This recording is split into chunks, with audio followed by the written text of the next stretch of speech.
सुखे आली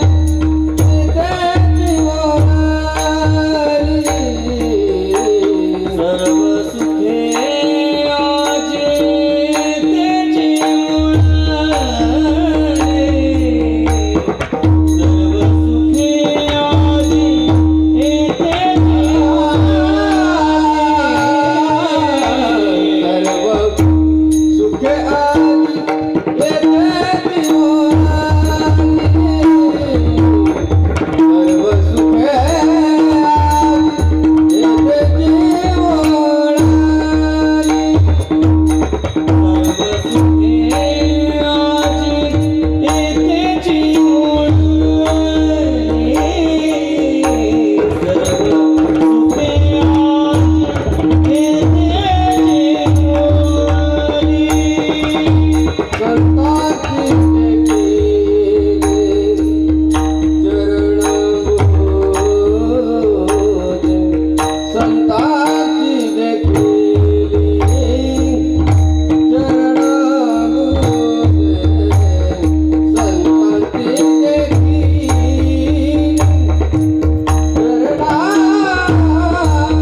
सुखे आजी येथेची ओळली, संतांची देखिली चरणांबुजे. सर्व काळ होतो आठवीत मनी, फिटली ते धनी येणे काळे. सर्व काळ होतो आठवीत मनी, फिटली ते धनी येणे काळे. तुका म्हणे वाचा राहिली कुंठित, पुढे झाले चित्त समाधान. तुका म्हणे वाचा राहिली कुंठित, पुढे झाले चित्त समाधान. सर्व काळ होतो आठवीत मनी, फिटली ते धनी येणे काळे. नमो विश्वरूपा विष्णू माय बाबा, विश्वरूपा विष्णू माय बाबा, विश्वरूपा विष्णू माय बाबा, विश्वरूपा विष्णू माय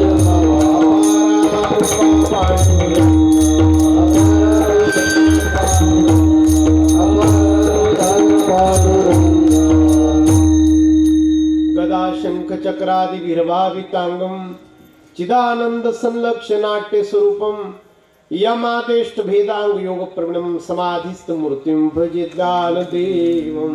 कृपाळुदार माझा ज्ञानेश्वर तया नमस्कार वारंवार. न पाहयाती कुळाचा विचार, भक्त करुणाकर ज्ञानाबाई.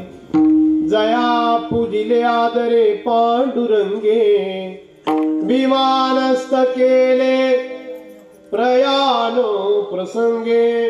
तनुमानवी दिव्य रूपीच केली, न त्यागिती दिव्य लोकासी नेली. मनोजवं मारुततुल्य वेगं, जितेंद्रियं बुद्धिमतां वरिष्ठं. वातात्मजं वानरयूथं मुख्यं, श्रीरामदूतं शरणं प्रपद्ये. मूर्तिनाथांचे चरणी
येथेची ओळली, संतांची देखिली चरणांबुजे.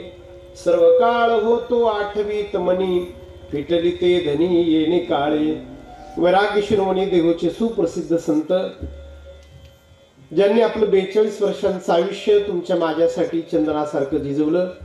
वारकरी भक्ती मंदिराचा जे कळस झाले, ज्यांना आपण जगद्गुरु असं म्हणतो, त्या श्री तुकाराम महाराजांच्या अभंगाच्या गाथीतील एक अत्यंत छोटासा गोड 3 कडव्यांचा, मला जगातली सगळी सुख कुठे मिळाली त्याचा पत्ता सांगणारा अभंग आजच्या या सेवेच्या निमित्ताने मी तुमच्या समोर मांडला आहे. तुकाराम महाराज म्हणतात की मी संतांची चरण कमळ पाहिली आणि जगातल्या सगळ्या सुखांची प्राप्ती मला झाली. सर्व सुखे आजी येथेची वळली, संतांची देखिली चरणांबुजे. तुकाराम महाराज म्हणतात की मी साधूची चरण कमळ पाहण्यासाठी खूप काळ इच्छा धरून होतो, मनामध्ये तळमळ तगमग करत होतो. सर्व काळ होतो आठवीत मनी. तुकाराम महाराज म्हणतात की मला सगळ्या सुखांची प्राप्ती संतांच्या चरणकमळाजवळ झाली. मी संतांच्या चरणकमळाच्या दर्शनाची इच्छा खूप काळ मनात ठेवून होतो. सर्व काळ होतो आठवीत मनी. या काळामध्ये माझी इच्छा धनी पूर्ण झाली. फिटली ते धनी येणे काळे. तुकाराम महाराज म्हणतात की आता पुढे काय बोलायचं. तुका म्हणे वाचा राहिली कुंठित.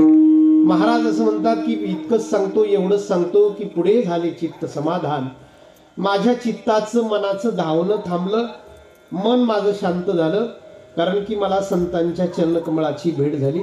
अशा गोड अर्थाचा अभंग आजच्या या सेवेच्या निमित्ताने मी तुमच्या समोर मांडला आहे. आपल्या या श्री क्षेत्र देवघर गावामध्ये प्रतिवर्षी संपन्न होणारा हा अखंड हरिनाम सप्ताह आणि ग्रंथराज श्री ज्ञानेश्वरीच्या पारायणाचा सामुदायिक सोहळा याही वर्षी या ठिकाणी संपन्न होतो आहे. 43व्या वर्षातली आजची ही दुसऱ्या दिवसाची कीर्तन सेवा आपण सगळ्या ग्रामस्थांनी, देवघर ग्रामस्थांनी माझ्या वाट्याला आजची सेवा दिलेली आहे. विशेषतः यंदा या सप्ताहामध्ये विशेष रुची घेऊन ज्यांनी हा मंडप सजवला ती सगळी देवघर गावातली तरुण मंडळी, तरुण पोरं. आणि यंदाचा आपल्या गावचा उत्सव देखणा व्हावा, चांगला व्हावा, देदीप्यमान व्हावा, संस्मरणीय व्हावा, आठवणीत ठेवावा, इतका चांगला व्हावा अशी या तरुण पोरांची सगळ्यांची इच्छा. आणि म्हणून यंदा ही सगळी गायनाचार्य, मृदुंगाचार्य, महाराष्ट्रातील चांगली कीर्तनकार मंडळी या निमित्ताने या पोरांनी बोलावली. या तरुण मंडळाने आदरणीय हरिभक्तीपरायण ज्येष्ठ गुरुबंधू वारकरी शिक्षण संस्था जोग महाराज या संस्थेचे एक आदर्श कीर्तनकार श्री पांडुरंगजी महाराज भोईर यांच्या माध्यमातून आजची सेवा माझ्याकडे सुपूर्त केली. सेवेसाठी वेळेत हजर झालेलो आहे. आपण सर्व पुरुष बांधव, माता भगिनी, या भागातील एक ज्येष्ठ कीर्तनकार वंदनीय आदरणीय हरिभक्तीपरायण श्री रमाकांतजी महाराज शास्त्री या निमित्ताने उपस्थित आहेत. माझे पितृतुल्य, माझ्यावर ज्यांचा फार स्नेह खूप वर्षापासून आहे, आदरणीय हरिभक्तीपरायण श्री केशवजी महाराज पाटील आबिडघरकर या कीर्तन सेवेसाठी माझ्यासोबत हजर झालेले आहेत. खूप गोड चाल ज्यांनी या ठिकाणी सादर केली, जयेश महाराज, मयूर महाराज, आणि या चालीला बोटांनी ज्यांनी सजवलं, आपलं भूषण, आपली अस्मिता, या भागाचं नाव, मृदंग क्षेत्रातलं नाव जे मोठं, मृदंगाचं नाव जे मोठं करतायत आदरणीय हरिभक्तीपरायण श्री चेतनजी महाराज तरे मृदंगमणी, मृदंगाचार्य या निमित्ताने साथीसाठी उपस्थित आहेत. आपण सर्व पुरुष बांधव, माता भगिनी या निमित्ताने उपस्थित आहात. उपस्थित सगळी विणेकरी मंडळी, आपण सर्व टाळकरी मंडळी, तरुण पोरं, पुरुष बांधव, आज यांचं कीर्तन सेवा सौजन्य आहे ते श्री तुळशीराम भाऊ गजानन पाटील देवघरकर यांची आजची कीर्तन सेवा सौजन्याची सेवा आहे.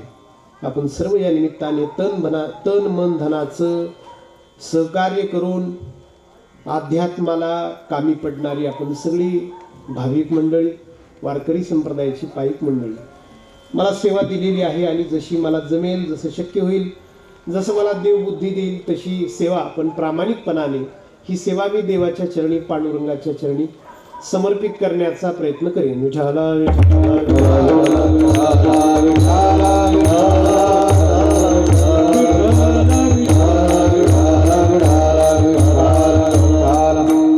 सुखासाठी प्रयत्न मनुष्य करतो आणि त्यात काही गैर नाही. सुख हा माणसाचा जन्मसिद्ध अधिकार आहे. आपण सगळी परमात्म्याची लेकरं, आपण सगळे पांडुरंगाची मुलं आहोत. देव किती सुखात आहे, आपण का सुखात राहू नये? देव जर सुखात आहे तर सुख वारसा हक्काने आपल्या सगळ्यांना मिळालं पाहिजे. जसं श्रीमंत बाप आहे, बाप स्वाभाविकपणे जर श्रीमंत आहे तर मुलगा जन्मता श्रीमंत असला पाहिजे. श्रीमंत बापाच्या पोटी दरिद्री मुलगा कसं काय जन्माले? हे जसं होणार नाही, हे जसं शक्य नाही, तसंच सुखी देवाच्या पोटी, सुखी पांडुरंगाच्या पोटी किंवा सुखरूप परमात्म्याच्या पोटी आपण दुःखी कसं काय जन्माला आलो? असं होता कामा नये, असं व्हायला नाही पाहिजे. देव फार सुखी आहे महाराज, आहे की नाही? कधी पंढरपूरला जा, देवाकडे पहा, देवाचं निरीक्षण करा, पांडुरंगाचं निरीक्षण करा. कसा आहे चेहरा? दुःखी आहे? अजिबात नाही. काय खुश आहे देव, आहे की नाही? किती छान आहे देव. कस्तुरी तिलकम ललाट पटले, वक्षस्थले कौस्तुभम, नासाग्रे वर मप्तिकम वेणू करतले. त्या शास्त्रामध्ये असं वर्णन आहे की देवाने इतका शृंगार केला आणि आधीच सुंदर असणारा देव परमात्मा त्या शृंगाराच्या योगाने अजून सुंदर झाला. देव म्हणजे सुखाचा मालक आहे महाराज. यो वै भूमातच सुखम आपलं शास्त्र वर्णन करतं. देवाला दुःख कधी पाहायलाही सापडलं नाही. का? तर देवाचं स्वरूप सुखरूप आहे. आद्य कवी वाल्मिकी ऋषींनी वाल्मिकी रामायण लिहिलं, 24,000 श्लोकांचं आहे. त्या वाल्मिकी रामायणामध्ये वाल्मिकी ऋषी वर्णन करतायत की दरबारामध्ये दशरथ महाराज बसले होते आणि दशरथ महाराजांनी डाव्या कानावरचा एक केस पांढरा झालेला पाहिला. तर त्यांना असं वाटलं की पुढच्या पिढीच्या ताब्यात सत्ता दिली पाहिजे. जरा कर्णमुळे सांगू आली गोष्टी, मृत्याची भेटी जवळी आली, आता माझ्या मना होई सावधान, आता माझ्या मना होई सावधान. डाव्या कानावरचा फक्त एक केस पांढरा पाहिला तर दशरथ महाराजांना असं वाटलं होतं की सत्ता पुढच्या पिढीच्या. पांढरा रंग हे शांतीचं प्रतीक आहे. पांढरा रंग हे शांतीचं प्रतीक. वारकरी संप्रदायाचे कपडे पांढरे, गंध गोपीचंदन पांढरा. पांढरा रंग हे शांतीचं प्रतीक आहे. पण जेवणामध्ये आमच्याकडे आधी चपाती असते, त्यानंतर भात येतो. भात आला की थांबून घ्यायचं, त्याच्यानंतर चपाती नाही मागायची. पांढरा रंग. सफेद चावल भोजन विराम, तसं सफेद बाल भोग विराम. सफेद भात आला की जसं भोजनाला विराम द्यायचा, तसं सफेद केस कानावर दिसला की भोगांना विराम मनुष्याने दिला पाहिजे.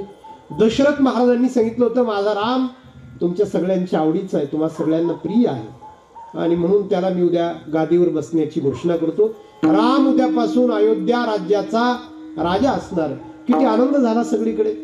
राम प्रभूंनी जेव्हा ही बातमी ऐकली की मी उद्या सिंहासनावर बसणार, ज्याच्यावर इक्ष्वाकू, हरिश्चंद्र, नहुष, दिलीप, रघु, अज नावाचे पराक्रमी राजे बसले, त्याच सिंहासनावर मी बसणार आहे, हे जेव्हा राम प्रभूंना कळालं, त्यांचा चेहरा वाल्मिकी ऋषींनी पाहिला आणि आपल्या वाङ्मयामध्ये, आपल्या ग्रंथामध्ये टिपला, आणला. ते असं म्हणतात की कसे होते त्यावेळी रामप्रभू? ते म्हटले शांत होते. शांत. देव शांत आहे. शांताकार भुजग शयन. भुजग शयनम तरी पण शांताकार. म्हणजे सापाच्या, नागाच्या शय्येवर झोपतात तरी पण शांत. काय विशेष? एखादा पाहुणा आला आणि त्याला जर आपण झोपायला सांगितलं, झोपा बेडवर, तुम्ही झोपा, एक तासापूर्वी याच्यात नाग गेलाय पण तुम्ही झोपा. कसं काय झोपा? नाग गेलाय तर शांत कसं काय झोपा? तर यांचं बेडच नागाचं आहे. भुजग शयन तरी पण शांताकार. रामप्रभू कसे होते? वाल्मिकी ऋषी म्हणतायत की जेव्हा त्यांना कळालं मी राजा होणार, शांत होते. मध्ये रात्र होती आणि रात्रीतून सगळं बदललं. आपल्याला माहिती आहे, कथा आपण नेहमी ऐकतो, टीव्हीवर पाहतो आपण रामायण. रात्रीतून सगळं बदलतं. म्हणून तर काय म्हणतात ते, निवडणुकीच्या आदल्या रात्रीला काय म्हणतात, काय म्हणतात, रात्र वैरेची आहे. आणि खरंच ते बदललं सगळं. जे सिंहासनावर बसणार होते ते वनवासाला निघाले. वाल्मिकी ऋषी रामप्रभूंच्या त्याही चेहऱ्याला आपल्या वाङ्मयात आणतात, आपल्या ग्रंथात आणतात. वाल्मिकी ऋषी म्हणतात, जेव्हा मी राजा होणार हे कळालं तेव्हाही रामप्रभू शांत होते, आणि मी जंगलात जाणार हेही कळालं तेव्हाही रामप्रभू शांत. याला म्हणायचं सुख सुख सुख. रूप आता लोचनी अभंगाचं शेवटचं चरण रोज म्हणतो आपण, रोज म्हणतो. सर्व सुखाचे आगर आगर, सर्व सुखाचे आगर आगर, सर्व सुखाचे आगर आगर, सर्व सुखाचे आगर. पापर कुमा देवी वर, पापर कुमा देवी वर,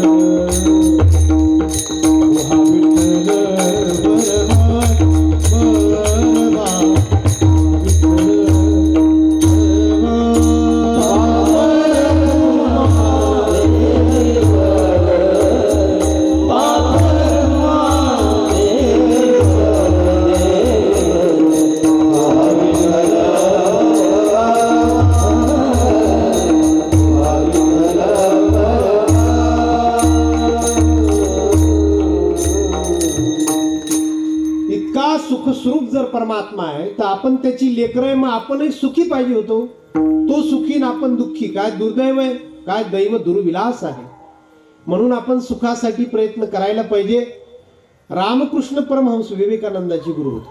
ते असं म्हटले की जमिनीत तुम्ही बी टाका, ते बी जमीन फोडून बाहेर येतं, त्याला अंकुर फुटतो. तर 10 दिशा आहेत, पूर्व, पश्चिम, दक्षिण आणि उत्तर, 4 उपदिशा आहेत. ईशान्य, आग्नेय, वायव्य, नैऋत्य आणि 2 आणखी दिशा आहेत, एक वरची आणि एक खालची. 10 दिशा आहेत.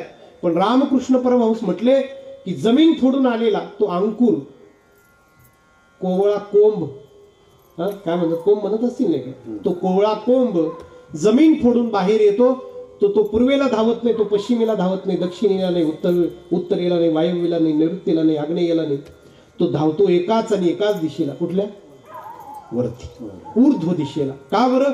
त्याला सुद्धा अशी इच्छा आहे की त्या परमात्म्याची भेट घ्यावी ज्याने मला जन्म दिला, ज्याने मला आयुष्य दिलं, ज्याच्यामुळे मी या जगात आहे. त्या एवढ्याशा कोंबाला, एवढ्याशा रोपट्याला, एवढ्याशा झाडाला, एवढ्याशा वृक्षाला सुद्धा असं वाटतं की ज्याने मला घडवलंय, जो माझा बाप आहे, जो माझा निर्माता आहे, त्याची थोडी भेट घ्यावी, त्याच्याकडे जावं, त्याला मिठी मारावी. तो सुखरूप आहे तर मी पण सुखरूप व्हावं, अशा त्या छोट्याशा कोंबाची सुद्धा इच्छा आहे. आपण का प्रयत्न करू नये सुखासाठी? नक्की केले पाहिजे, नक्की करावे, आपला तो अधिकार आहे. फक्त दुर्दैव असे की आयुष्यभर सुखासाठी प्रयत्न करू नये, आपण मात्र कोरडे पाषाण राहतो. सुखाची ना आपली काही गाठ भेट होतच नाही. आयुष्यभर प्रयत्नाला काहीच कमतरता नाही, पण सुख नावाचं गाव काही भेटतच नाही, हे की असं वाटतं आता आलं जवळ, आलं जवळ, आलं जवळ, आलं जवळ, पण ते काही जवळ येतच नाही, ते काही भेट देतच नाही. त्यास लांब राहत, थोडंसं लांब राहत, थोडंसं लांब राहत. म्हणून मला असं वाटतं की संतांकडे जाऊयात आणि त्यांना विचारूयात की महाराज, आम्ही प्रपंचामध्ये खूप सुखासाठी प्रयत्न केला, पण ते काही मिळालं नाही. सर्व सुखाची आशा जन्म घेता, सर्व सुखाची आशा जन्म घेता, क्षण एक मुक्ती यत्न नाही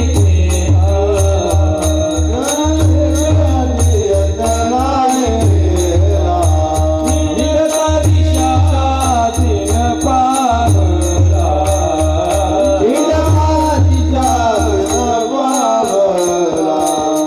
माया वेलीला जीवनाला, माया वेलीला जीवनाला, माया वेलीला जीवनाला,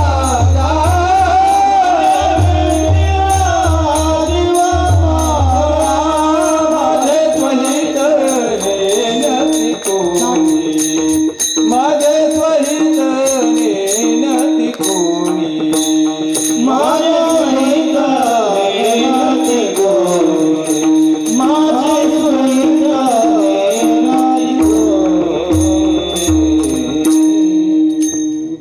जर आपली शंका समस्या अशी आहे की सुख मिळत नाही, तर आपण साधूकडे जाऊ, त्यांच्याशी बोलू. जीवनात कोणताही प्रश्न असेल तर संताकडे जावं, त्यांच्याशी बोलावं, त्यांच्याशी संवाद करावा. आणि भाग्यवान आहे आपण की आपल्या प्रत्येक शंकेवर उत्तर देणारे साधू संत या महाराष्ट्रात झाले, है की नाही? मी कधी कधी असा विचार करतो, किती भाग्यवान आहे आपण. किती भाग्यवान आहे आपण. ज्ञानेश्वरी उघडली की साक्षात माऊली आपल्याशी बोलतात. यापेक्षा काय पाहिजे बा? तासन तास ते कट्ट्यावर माणसं बसतात, ते पारावर तासन तास. मला असं वाईट वाटतं की यांच्या घरात ज्ञानेश्वरी असेलच ना, तरी पण हा कट्ट्यावर का बरं वेळ? बरं, त्या कट्ट्यावर तसं काही निष्पन्न होत नाही. पण हा असा, तो तसा, तो तसा, तो तसा, नाही. 2 तास निंदा होते, मग शेवटचं वाक्य असं, जाऊ द्या आपल्याला काय करायचं. मग म्हटलं 2 तास काय चाललं होतं, काय नाही. 2 तासांनी साक्षात्कार होत, काहीच निष्पन्न होत नाही. घरातले ग्रंथ सोडून, ज्ञानेश्वरी सोडून गाथा. कधी कधी विचार केला का तुम्ही की गाथा उघडला की साक्षात तुकाराम महाराज माझ्याशी बोलतात? यापेक्षा काय पाहिजे बा? यापेक्षा काय पाहिजे? आपल्या समस्येवर उत्तर द्यायला संत आहेत ना. किती भाग्यवान आपण. एक 4 तासात आळंदीला जाऊन समाधीच्या चरणी, समाधीवर डोकं टेकवू शकतो. किती भाग्यवान आहे आपण. महाराष्ट्रात जन्माला. ते विनोबा भावे पंढरपूरला गेले. विनोबा भावे पांडुरंगाच्या चरणी डोकं टेकवलं तर ढसा रडले. त्यांना कोणीतरी विचारलं होतं विनोबांना, विनोबा का रडता तुम्ही? ते म्हटले होते, मी भाग्यवान आहे यासाठी रडतो की जिथं तुकाराम महाराजांनी डोकं टेकवलं तिथंच मी पण डोकं टेकवलं. काय दृष्टी आहे, काय नजर, काय डोळे श्रीमंत असतील की जिथं तुकाराम महाराजांनी डोकं टेकवलं तिथंच. आपण पंढरपूरहून जाऊन आले आपल्यासोबत लय खराब रस्ता, रस्ता फार आणि पंढरपूरचे हॉटेल चांगले नाही, रोट्या खराब. तू का फक्त जेवायला गेला होता काय कामाला? काय डोळे असतील महाराज ते विनोबा भावेंची, काय श्रीमंती असेल, काय पाहण्याची बुद्धी असेल, की त्यांना काही अव्यवस्था दिसली नाही. त्यांना दिसलं की जिथं माऊलींनी डोकं टेकवलं तिथंच मी पण डोकं टेकवलं. एवढी नजर श्रीमंत पाहिजे. सुख जर आपल्याला मिळत नाही तर आपण तुकाराम महाराजांकडे जाऊया. दुर्दैवाने काय माहिती का, जिथं सुख मिळण्याची शक्यता आहे तिथं आपण प्रयत्न करत नाही, त्याला म्हणतात अध्यात्म. आणि जिथं सुख मिळण्याची अजिबात शक्यता नाही त्याला म्हणतात प्रपंच. आणि तिथं मात्र आपण रात्रंदिवस उठा बशा काढतो. जिथं अजिबात मिळण्याची शक्यता नाही, कैशी मृत्यूलोकी सुखाची कहाणी ऐकी जेल कवनाची श्रवणी, कैशी सुखनिद्रा अंथुरणी इंगळाच्या. माऊली म्हणतात कधी विस्तवावर शांत झोप येईल का? तसं कधी मृत्यूलोकामध्ये सुख कोणी ऐकलं का? भोगलं का नाही? पाहिलं का नाही? भेटलं का नाही? ऐकलं का? मृत्यूलोकी सुखाची कहाणी. म्हणून प्रपंचामध्ये फार तर काय करता येतं, प्रपंचामध्ये सुख मिळत नाही म्हणून जे मिळतं त्याला आपण सुख म्हणू शकतो. परत एकदा सांगतो, प्रपंचामध्ये सुख मिळत नाही म्हणून आपण हुशार आहोत. आपण प्रपंचामध्ये सुख मिळत नाही हे जाणल्यानंतर आपण काय करतो, जे मिळतं त्याला सुख मिळतं. तर जुना एक दृष्टांत खूप वेळा ऐकला असेल तुम्ही, पण मला थोडा विषयाशी माझ्या सुसंगत वाटतो या क्षणी. खूप वेळा ऐकला असेल तुम्ही, ती आजी म्युन्सिपाल्टीच्या ग्रामपंचायतच्या दिव्याखाली लाईट खाली काहीतरी शोधत होती. गावातला माणूस आला आणि त्याने विचारलं आजी काय शोधता? तर तिने सांगितलं सुई शोधते. तर त्याने सांगितलं मी मदत करू का? तर त्यालाही काय निवडणुकीला वगैरे उभं राहायचं असेल, तिला कळालं की हा काय परत सापडणार नाही. तर तिने सांगितलं शोध. तो कार्यकर्ता 1 तास त्या खांबाखाली आणि ती आजी त्या खांबाखाली सुई शोधत राहील, सापडली. ते कार्यकर्त्याने वैतागून शेवटी सांगितलं की आजी अहो, जर घरात आपल्याला चांगलं घर आहे तर शिवणकाम घरात करावं, सुई घेऊन या म्युन्सिपाल्टीच्या ग्रामपंचायतच्या दिव्याखाली यायची काय गरज? तिने सांगितलं नाही शिवणकाम घरातच चालू होतं, सुई पण घरातच हरवली. कमाल आहे मोठी, घरात हरवलेली सुईचं कसं काय सापडेल? तिने सांगितलं इथं उजेड आहे तिथं अंधार आहे म्हणून इथं सापडत. हा चपकल दृष्टांत, फार परफेक्ट दृष्टांत, फार छान. आपल्यालाही सुख मिळण्याची शक्यता अध्यात्मात आहे, तिथं आपण प्रयत्न करत नाही. जिथं बिलकुल शक्यता नाही त्या प्रपंचामध्ये मात्र आपण एक सांगा, संसार समाधानाने करता येतो, त्याच्यात सुखाची अपेक्षा करायची. परत एकदा सांगू का, संसार फार तर फार, संसार कोणाचाही असो बरं, माझा असो, तुमचा असो, नाही आणखी कोणाचा असो, कोट्या दिशाचा असो, नाही तर अब्जा दिशाचा असो, फार तर फार प्रपंच संसार हा समाधानाने करता येतो. सुखाची गोष्ट नाही काढायची त्याची, समाधानाने. समाधान म्हणजे मिळालं त्याच्यात समाधान, असा तो फार तर फार समाधानाने करता येतो. त्याच्यातून सुखाची अपेक्षा करायची नाही. सुख शोधायला जायचं कुठं? तुकाराम महाराजांना विचारूयात महाराज की तुम्हाला कुठे मिळालं महाराज सुख? आम्ही तर प्रयत्न करतोय, आमचं तर एवढं आयुष्य संपलं, तुम्हाला कुठं सापडलं? महाराज आपल्याला सुख कुठं सापडलं ते अभंगाच्या पहिल्या चरणात. सर्व सुखे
की सगळी सुख, सर्व सुखे, जगातली सगळी सुख मला संतांच्या पायी मिळाली.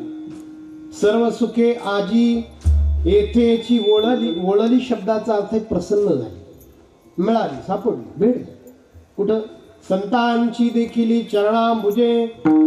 चरणांबुजे म्हणजे चरण कमळ, आंबू म्हणजे पाणी, ज म्हणजे पाण्यात ज्याचा जन्म आहे ते कमळ, चरण कमळ. संतांच्या चरण कमळाची भेट झाली, जगातली सगळी सुख मिळाली. तसं असं आहे की तुकाराम महाराजांचा प्रपंच सुद्धा फार दुःख रूप आहे. प्रपंच कोणाचाही असो तो दुःख रूप. तुकाराम महाराजांनी फार तसं दुःखी असायला पाहिजे बाहेरच्या आपल्या दृष्टीने. महाराजांवर दुःखाचे डोंगर कोसळले. फार छान जीवन आहे तुकाराम महाराजांचं. तुकाराम महाराजांचा जन्म झाला तो देहू गावामध्ये, इंद्रायणी काठी गाव आहे मावळामध्ये. आंध्रा पवना इंद्रायणी 3 नद्या आहेत. 3 नद्यांच्या सुपीक भूभागामध्ये देहू गावामध्ये तुकाराम महाराजांचा अवतार जन्म झाला वसंत पंचमीला. आता गेल्या 23 तारखेला झाली ती, मागच्या 23 तारखेला वसंत पंचमी. ज्या दिवशी वसंत येतो त्या दिवशी तुकाराम महाराज येतात, संत येतात. वसंत व संत आहे की वसंत येतो तर सृष्टी फुलते, प्रकृती फुलते, आणि संत आला की संस्कृती फुलत असते. संत आला की संस्कृती छान होत असते. महाराज साधारणपणे 11 वर्षांची झाली आणि महाराजांचं लग्न लागलं. महाराजांची पत्नी होती रखुमाई किंवा लक्ष्मी तिचं नाव. ती 8 वर्षांची होती. बालविवाहाची प्रथा होती सगळीकडे. कमी वयात लग्न लागले जायचे. बालविवाह चुकीचीच होते ते, कमी वयातले लग्न. पण मला हे सांगू द्या की ते चुकीचेच होते आणि हे पण चुकीचेच आहे. हे जे आहे ते चुकीचे होते बालविवाह. हे काय म्हणजे ते बालविवाह होते, हे म्हणजे असे आहेत का नवरदेवाच्या डोक्यावर काही बाल शिल्लक राहत नाही. लग्नाचं मला एकाने पत्रिका दिली, महाराज लग्नाला येतो. मला म्हणे, मी म्हटलो किती वय तुझं? तर मला म्हणे 42 वय. म्हटलं थोड्यासाठी कशाला करतो आता, एवढे गेले हे पण जातीलच. काही गोष्टी वेळेत असावं, जेवण वेळेत असावं, कीर्तन वेळेत असावं, लग्न. महाराजांचं वय, त्या काळी ती प्रथा होती बालविवाहाची. महाराज 11 वर्षांची होते, महाराजांची पत्नी 8 वर्षांची होती.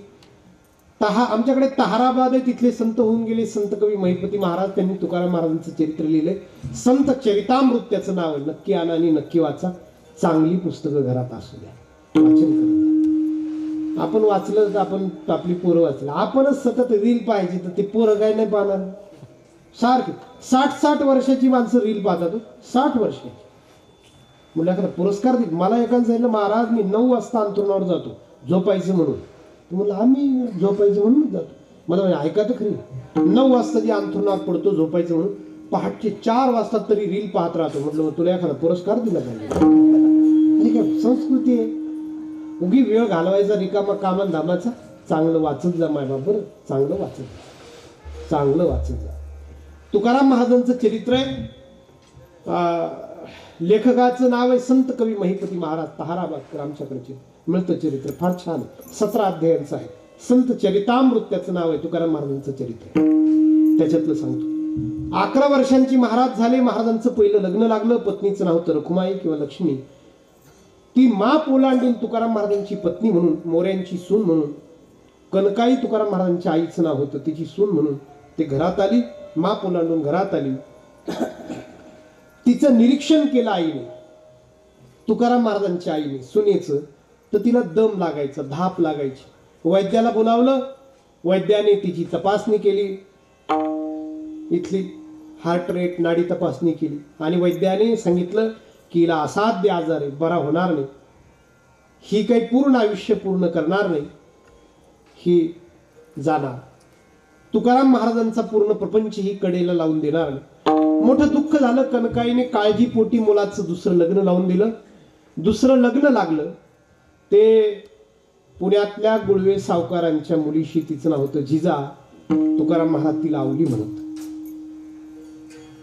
वैद्याने सांगितलं होतं की ही जी आजारी पत्नी आहे पहिली, हिला मूलबाळ नाही झालं तर बरं होईल. पण महाराज 20 वर्षांचे झाले आणि मूलबाळ नेमकं तिलाच झालं. मोठी आहे तिला, जी आजारी आहे तिला. प्रारब्ध कशाला म्हणतात बरं? नशीब. नशिबाची एक व्याख्या आमचे गुरुजी येऊन गेले. आम्ही संस्थेत शिकलो, ज्यांनी आम्हाला ज्ञानेश्वरी शिकवली. आम्ही एका संस्थेचे. रमाकांत महाराज शास्त्री पांडुरंग महाराज, मी त्यांच्या दोघांच्या नंतरचा, खूप नंतरचा, हे मला ज्येष्ठ आहे, ज्यांनी आम्हाला ज्ञानेश्वरी शिकवली. आदरणीय वैकुंठवासी गुरुनामगुरु श्री वैकुंठवासी विठ्ठल महाराज गुरु, ते असं म्हणायचे, प्रारब्धाची एक व्याख्या पोरांनी. तर आम्ही विचारलं काय बाबा? तर आम्हाला म्हटले प्रारब्ध त्याला म्हणायचं जे पाहिजे ते मिळू देत नाही, जेव्हा पाहिजे तेव्हा मिळू देत नाही, आणि जितकं पाहिजे तितकं मिळू, जे पाहिजे ते नाही, जेव्हा पाहिजे. मला सांगा, पैसा तारुण्यात हवा असतो ना जास्त. घर बांधायचं कधी? तरुणपणात. गाडी कधी घ्यायची? बंगला तारुण यायची. फिरायला कधी? युरोपला जायचं समजा, कुठे कधी जायचं? युरोपला जायचं, स्वित्झर्लंडला जायचं, हा, दुबईला जायचं. कधी फिरायचं? तरुणपणातच ना. मग पैसा पाहिजे तरुणपणात ना, मग मिळतो का तरुणपणात? रिटायर झाल्यावर सरकार 70 लाख देतं. रिटायर झाल्यावर काय कमाल आहे म्हणजे कुठं जाता येत नाही, काय की नाही. बद्री केदारला गेल्यावर दम लागतो, ऑक्सिजन कमी पडतो, हॉटेलला जाता येत नाही. 1760 पथ्य असतात. पुढच्यांची मजा होते, पुढच्यांची आहे की नाही. पुढची पिढी मग ते आपलं वर्णन करते त्या बाबाच. आमचे बाबांना फार काटकसरी, त्यांनी कधी 1 रुपया व्यर्थ खर्च, हा तू मजा करा, तू ठेवत नका, तू आयुष्यच कर बस. पण प्रारब्धाची एक छान व्याख्या पहा.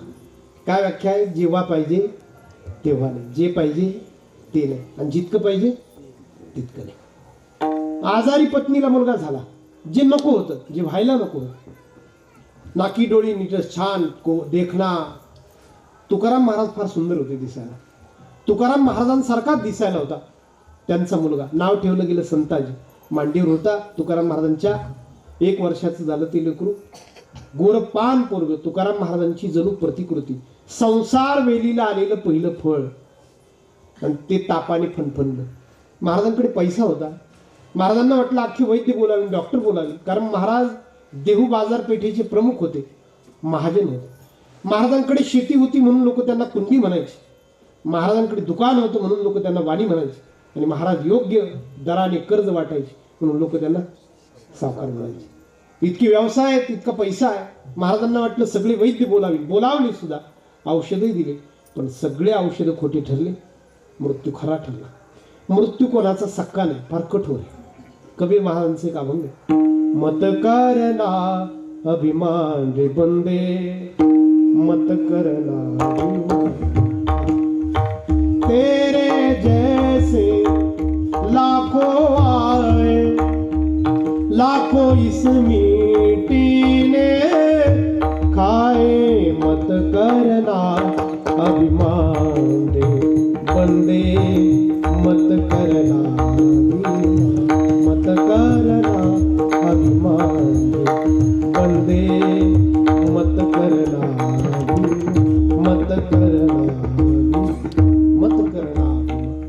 तेरे जैसे. तुझ्यासारखे लाखो आले, लाखो याच मातीने गाडले.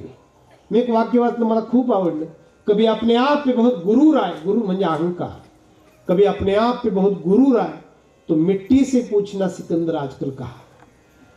कधी खूप अहंकार वाटलं की मी यावय, मी त्यावय, असं वाटतं ना माणसाला, मी देखणं यावं, मी खूप ज्ञानी आहे, मला खूप छान बोलता येतं, माझ्याकडे फार पैसा आहे, माझ्याकडे खूप पद आहे, माझ्याकडे फार प्रतिष्ठा आहे, असं जर कधी वाटलं का नाही? वाटतं ना माणसाला.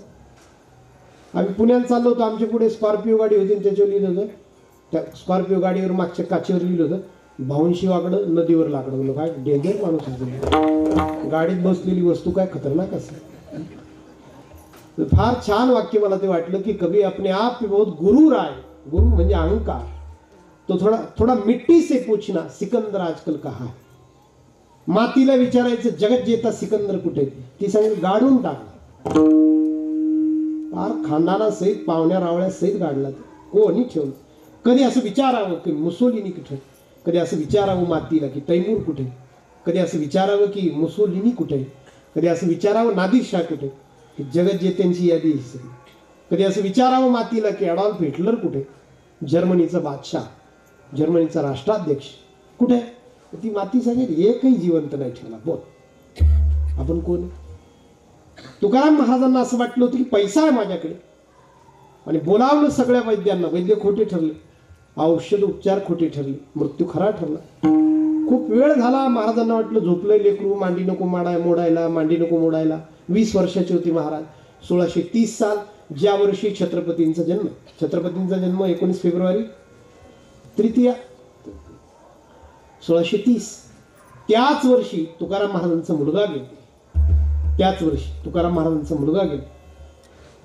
महाराज खूप वेळ पाहत राहिले, आता उठेल नंतर उठेल. आई आतमधून आली आणि महाराजांनी सांगितलं, आई बघ ना, तुझा नातू डोळे उघडत नाही. कनकाई आतमधून आली, तिने हाताला स्पर्श केला, थंडगार हात लागला आणि कनकाईने सांगितलं, तुकया चल अंत्यसंस्काराची तयारी कर. आईकडे पाहिलं म्हणजे तुकया संताजी गेला. महाराजांनी सांगितलं, असं कसं गेला आई, बघ तर खरी. आईने जवळ घेतलं, सगळे उपाय झाले, पण श्वास थांबलेला होता, अंग थंडगार पडलेलं होतं. अंत्यसंस्कार करावे लागले. महाराज जड पावलाने अंत्यसंस्कार करून आले. घराच्या पायरीवर बसले, खूप नाराज झाले, खूप निराश झाले. 2च महिन्यामध्ये महाराजांचे वडील गेले 1630. त्यानंतर काही महिन्यांनी महाराजांची मोठी पत्नी, आजारी पत्नी गेली. संताजीची आई गेली, रखुमाई लक्ष्मी. अजून पुढच्या महिन्यामध्ये महाराजांची मोठी वहिनी गेली. त्या महाराजांच्या मोठ्या भावाचं नाव होतं सावजी. वडील गेले महाराजांचे आणि महाराज त्या सावजीकडे गेले आणि त्याचे पाय धरले. सांगितले, दादा मी दुकान चालली, दादा मी सगळी देणेदारी वसूल करीन, कर्ज वाटलेले, मी व्यापार करेन, मी महाजन की चालवी, तू फक्त असा छत्रासारखा राहा, तू फक्त माझ्यासोबत राहा. आम्ही त्या कच्छला गेलो होतो, मिठाचं वाळवंट आहे तिथं. मी एक म्हण वाचली, फार छान आहे, काठियावाड भाषेतली आहे.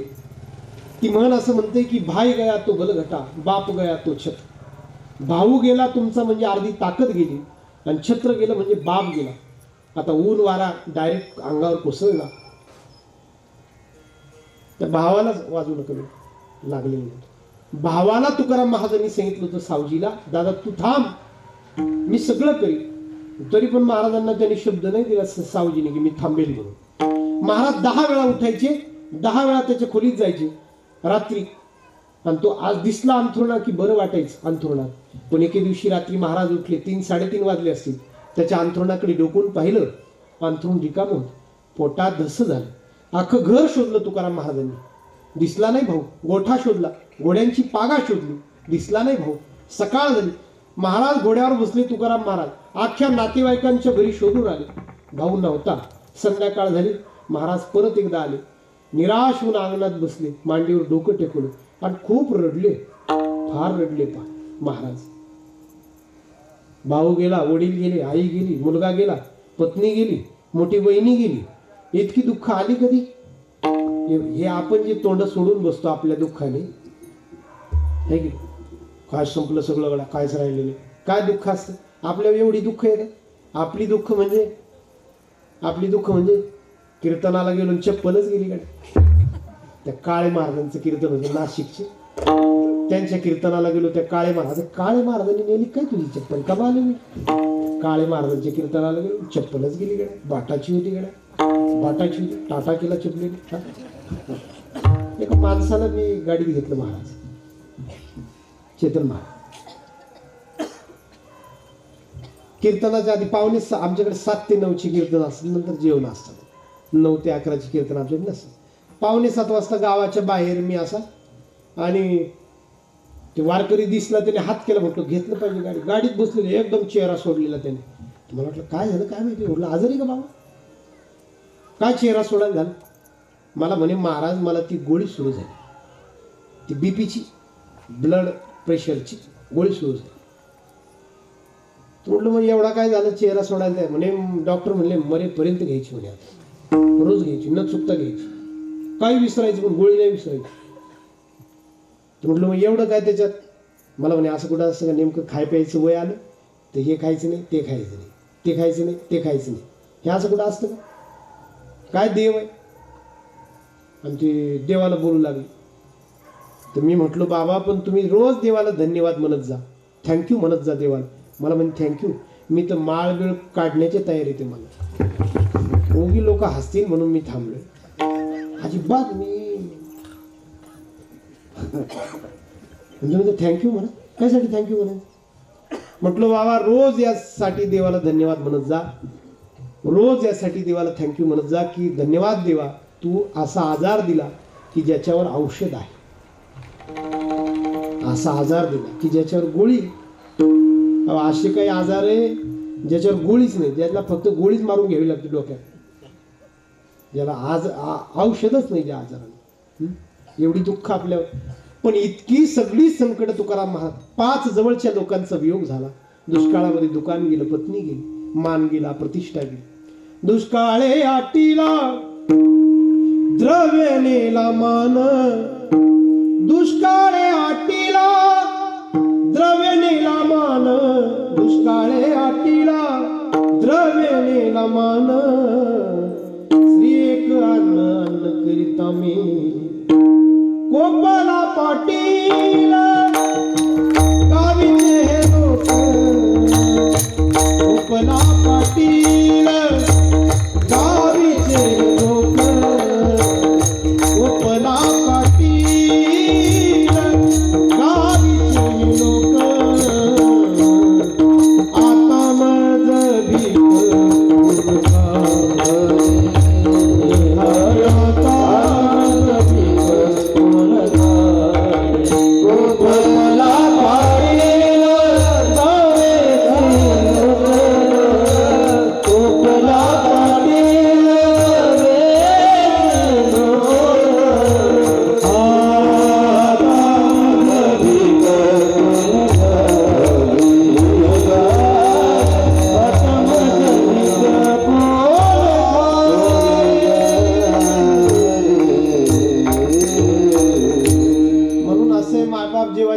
असं वाटेल की सगळं संपलं, सगळं संपलं, सगळं संपलं, तेव्हा महाराजांकडे जा, ग्रंथांशी बोला, संतांशी बोला.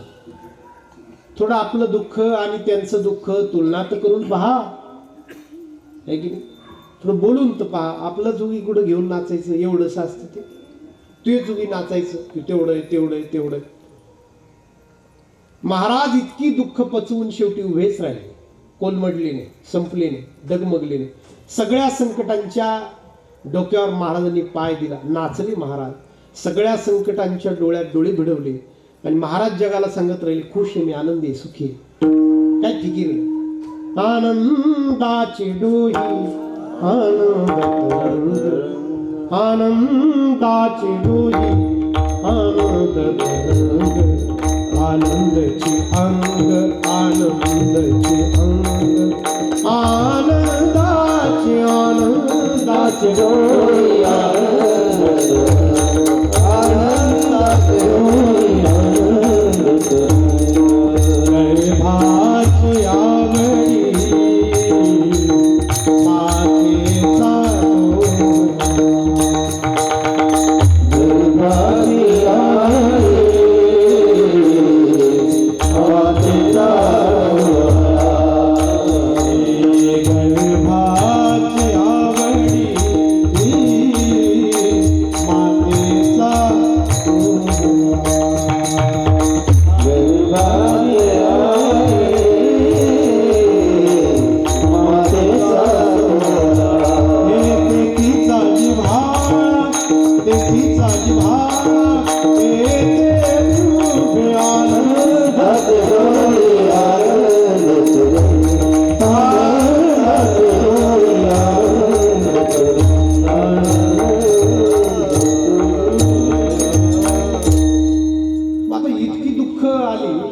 आनंदाची डोही कस काय, एवढी दुःख आली आणि पुन्हा आनंदाची डोही कस काय, सुख कस काय? त्याचं कारण असे की इकडं त्यांनी आनंद शोधलाच नाही, तर जिकडं मिळूच शकत नाही, जिकडून फक्त आणि फक्त दुःख मिळालं तिकडं त्यांनी शोधण्याचा प्रयत्न केलाच नाही. त्यांनी शोधला तिकडे, कुठे? सर्व सुखी आजी येथेची. तुकाराम महाराजांनी अध्यात्मात येऊन अध्यात्मात सुख शोधलं, संतांच्या पायी सुख शोधलं आणि ते मिळालं. त्या पंढरपूरच्या संत जनाबाई महाराज होत्या. जनाबाई महाराज किती साधं जीवन आहे. राधा वाडा गोष्टी काढा, कपडे धुवायचे, भांडी घासायची, स्वयंपाक करायचा, दासी, परिवार नाही, मुलबाळ नाही, कारण लग्न नाही, काहीच नाही, संपत्ती नाही स्वतःची, पण काय सुख आहे पा. त्या अशा दळायला बसायच्या जात्यावर, तर धान्य त्या जात्यात घालायचं असतं ना. त्यांनी अभंग केले. जात्याच्या मुखी घालिते मोत्याचे दाणे, जात्याच्या मुखी घालिते हा मोत्याचे दाणे. तुझ्या कृपेने विठ्ठला काही नाही होणे, मोत्याचे दाणे जात्याच्या मुखी घालिते मोत्याचे मोत्याचे मोत्याचे दाणे.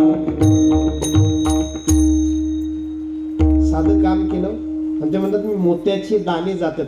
आपलं एवढे पगाराची नोकरी राहते, माझं काय खरं काय काय आज वाटतं भेटच घेऊ नये इकडे, कुठंच भेटू नये, प्रवासात भेटू नये, नातेवाईक म्हणून भेटू नये, कोणी म्हणून भेटू नये. कधी सुखात राहायला पाहिजे महाराज, हे की नाही. मग का राहता येत नाही? त्याचं कारण असे की सुख मिळतं फक्त साधूच्या पायी, देवाच्या पायी, तिथे ते शोधायला पाहिजे.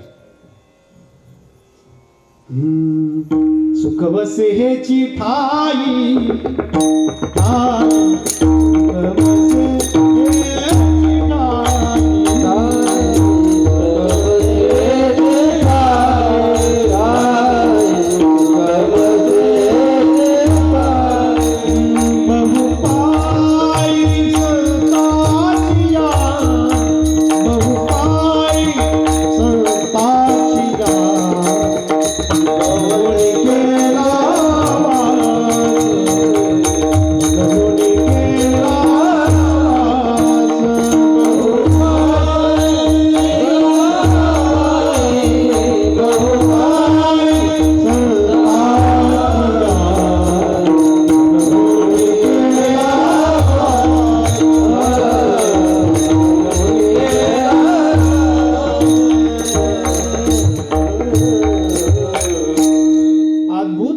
संतांच्या पावलामध्ये अद्भुत ताकद आहे. मी ग्रंथ वाचला, भक्तमाल नावाचा ग्रंथ आहे, फार छान. त्याच्यामध्ये दृष्टांत मला वाचायला सांगितलं, माझ्या आवडीचा दृष्टांत झाला, फार छान दृष्टांत. भक्तमाल नावाचा ग्रंथ आहे, 400 वर्षापूर्वीचा, अवधी भाषेतला आहे, उत्तरेतला आहे. त्याच्यामध्ये नाभाजी नावाचे त्याचे लेखक आहे. 400 संतांची चरित्र आहेत त्यात. तुलसीदासजींचं चरित्र आहे, मीराबाईंचं चरित्र आहे, सूरदासजींचं चरित्र आहे, त्यागराजचं चरित्र आहे, नामदेव महाराजांचं चरित्र आहे. आपल्या 400 संतांचं चरित्र आहे. भाषा थोडी कठीण आहे, अवधी भाषा आहे, उत्तरेकडची भाषा. त्या 400 संतांच्या चरित्रामध्ये एक चरित्र आहे, 400 वर्षापूर्वीच्या ग्रंथामध्ये ते चरित्र आहे. प्रयाग नावाच्या गावाच्या एका संताचं, प्रयाग म्हणजे गंगा यमुना सरस्वती 3 पवित्र नद्यांचा संगम. हिंदू माणसाने आयुष्यात एकदा तरी स्नान करावं अशी पवित्र जागा. तिथं पूर्व जन्माला आलं, प्रयाग नावाच्या गावात जन्माला आलं. नाव ठेवलं गेलं मनुकदास. जमीनदाराच्या पोटी जन्माला आलं, चांगल्या जमीनदाराच्या, एकुलतं एक जन्माला आलं, चांगल्या सात्विक परमार्थिक आईच्या पोटी जन्माला आलं. पण ते पोरग नास्तिक निपजलं महाराज, नास्तिक. ते देव धर्म संत पंत ग्रंथ काहीच मानत नव्हतं. आई सांगायची गावात अमके अमके संत झाले, जा दर्शनाला. तर जा दर्शनाला जाऊ नये. ते म्हणायचे संत येत असतात आई, आपण का त्यांच्या मागे मागे हिंडायचं असते, त्यांना काय काम असतं तेव्हा, आपण का त्यांच्या मागे हिंडायचं. गावामध्ये वृंदावनचे एक संत आले, मुरारी दास नावाचे, एकदम सिद्ध संत. त्यांच्या हातून लोणी कृष्ण खायचा. एवढे कृष्णप्रेमी भक्त संत. अख्खं प्रयाग दर्शन करून आलं. हे पोरग गेलं नाही. याने सांगितलं आई जेवायला वाढ. आई जेवण वाढत होती ताटात, डोळ्यातून अश्रू गळत होते. पोराने पाहिलं, 18 वर्षांचं पोरग झालं. पोराने पाहिलं ना, आईला विचारलं आई का रडते? तर म्हटले काय नाही, उगीच रडते. अशी उगीच कशी काय रडशी, का रडते सांग. म्हटले पोरा किती दुर्दैवी आहे मी, का पोराला जन्म दिला तुझ्या सांग. म्हटलं आई काय झालं? मी इतका हुशार आहे, बुद्धिवान आहे, सगळं गाव कौतुक करतो. तू म्हणते नाही नाही ते सगळं ठीक आहे, पण गावात इतके संत चांगले आले, तू दर्शनाला गेला नाही पोरा. म्हटले आई त्यासाठी रडते का तू? हा बरं मी दर्शन करून आलो तर हा मग नाही रडणार. म्हटले पण परत मला कुठंच नाही पाठवायचं बरं, आमका संत तमका अजिबात पाठवायचं. म्हटले नाही पाठवलं, पहिल्यांदाच जा, शेवटच जा, जा फक्त त्यांच्या पायावर डोकं टेकून. ते गेलं पोरग, त्यांचं प्रवचन चालू होतं त्या महात्म्याचं, आणि ते सांगत होते देव विश्वंभर आहे, देव जगाचं पालन पोषण करतो, देव आपलं पोट भरतो.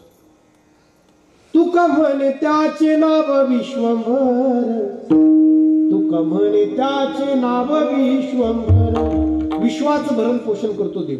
त्या पोराने ते 2-3 वाक्य ऐकले, त्याला काही ते पटले नाही, ते समोर आलं, पाया पडलं, त्यांनी सरळ सांगितलं सुद्धा, महाराज मी ना आई रडत होती म्हणून आलो बरं का, तसं काही मला काही फार काय म्हणतो इंटरेस्ट नाही. बरोबर, तसं मला काही फार नाही. मुंबईला गेलो त्या दिवशी कुर्ल्याला कामगार नगर, मला एका पोराने फोन केला, आमच्या गावाकडे लोक फारच मुंबईत कामाधंद्यासाठी, मला काही फोन केला, महाराज मला तुम्हाला भेटायला यायचं. म्हटलं ये. मला म्हणे मी घरीच आहे, दिवसभर घरीच आहे, तुम्ही किती वाजता? म्हटलं मी येतो 7 ते 9 कीर्तन आहे, तू किती वाजता भेटतो? मला म्हणे मी रिकामाच आहे, पण तरी पण मी 9 वाजून 5 मिनिटांनी येतो. रिकामाचं तरी म्हटलं 9 वाजून 5 मिनिटांनी कीर्तन संपलं, तिथे काय दिवे पेटवायचे का पंत्या पेटवायचे?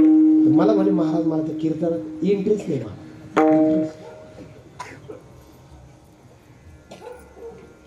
कीर्तनात इंटरेस्ट नाही, माझ्यात इंटरेस्ट दाखवून काय करतो? काय करायचं तुझा इंटरेस्ट तो? त्यांनी सरळ सांगितलं, हे बघा महाराज मला काही याच्यात रस नाही बरं का महाराज, आई रडत होती म्हणून आलो, आणि ते तुमचं प्रवचन काय आपल्याला पटलं नाही. देव कुठं पोट भरतो? अहो माझी आई भाकरी करते तेव्हा मी पोट भरतो, तुझी आई नाही बनवणार त्याही दिवशी तुझं पोट भरेल. बघ तुझं नाव काय? म्हटलं माझं नाव मलुकदास. असं माझी बाबा शेतातून कमवून आणतात, त्या महात्म्याने सांगितलं मलूक, त्याचं नाव होतं मलुकदास. मलूक तुझे बाबा शेतातून नाही आणणार त्याही वर्षी तू त्याही दिवशी तू जेवशील. ते घरी गेलं जाईल, आई पाठवायचं तर चांगल्याकडे पाठवायचं, काय पाठवलं?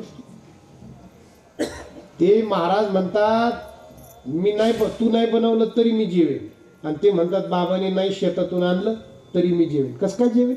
आईने सांगितलं महात्मे ते खरंच बोलतात, मी नाही बनवलं तरी तू जेवशील. त्याला रागच आला महाराज, ते जेवलेलंच नव्हतं सकाळपासून. सकाळी जेवायला बसलं तर आई रडत होती, गेला जाऊन आला तर ती आई म्हणते बरोबर आहे महात्मे. त्यांनी सांगितलं मला जेवायचंच नाही आई, मला बाहेर निमंत्रण. ते गेलं रागाने स्वतःच्या शेतात जाऊन बसलं, उंच वाढलेल्या आंब्याच्या झाडावर. पीक होतं डोक्या एवढं पीक, त्याने ठरवलं कस काय देव जीव घालतो पाहतो मी. देव जीव घालतो ना, मग कसं काय देव जीव घालतो पाहतो मी. दिवसभर आंब्याच्या झाडावर चढून बसवायचं म्हणून वरती गेलं, चढून बसलं. त्याच राज्याचा राजकुमार, त्याला वनभोजन करायचं होतं. 2-4 मित्र घेतले, 4 मित्र 2 सेवक घेतले. आता राजकुमाराचा टिफिन, मिठाई, भाजी, भाकरी, लोणचं, चटण्या, भाज्या सगळं घेतलं. त्याच झाडाखाली आले, त्यांनाही लांबून तोच आंब्याचं झाड दिसलं. त्यांना वाटलं निवांत वनभोजन करतायत, सण करतायत. ते आले ते राजकुमार, तिथं चटाया टाकल्या. आता राजकुमाराचा टिफिन तो छानपैकी तो डब्बा, भाजी, भाकरी, चटण्या, लोणचं, मिठाया सगळं मांडलं. जेवायला सुरुवात करणार, त्याने वरतून पाहिलं ते मलुकने, ते तोंडाला पाणी सुटलं. दिवसभर जेवण नाही, पण तरी पण त्याने ठरवलं नाही जेवायचं. त्याने तोंड फिरवून घेतलं. काय झालं, तिथूनच शेजारूनच 35 डाकूंची टोळी, दरोडेखोरांची टोळी सोनं लुटून चालले होते. त्यांनाही आपापसामध्ये वाटायचं होतं मिळालेलं. त्यांनाही तेच आंब्याचं झाड दिसलं. म्हटलं तिथं पीक आहे आसपास, आपल्याला काही कोणी पाहणार नाही, आपण तिथेच जाऊ वाटणी करायला. त्यांनी 35 घोडे त्याच पिकात घातले, घोडे बांधले. राजकुमाराच्या सैनिकांनी, राजकुमाराच्या सेवकांनी पाहिलं 35 जण आले, दरोडेखोर आहेत, कमरेला तलवारी.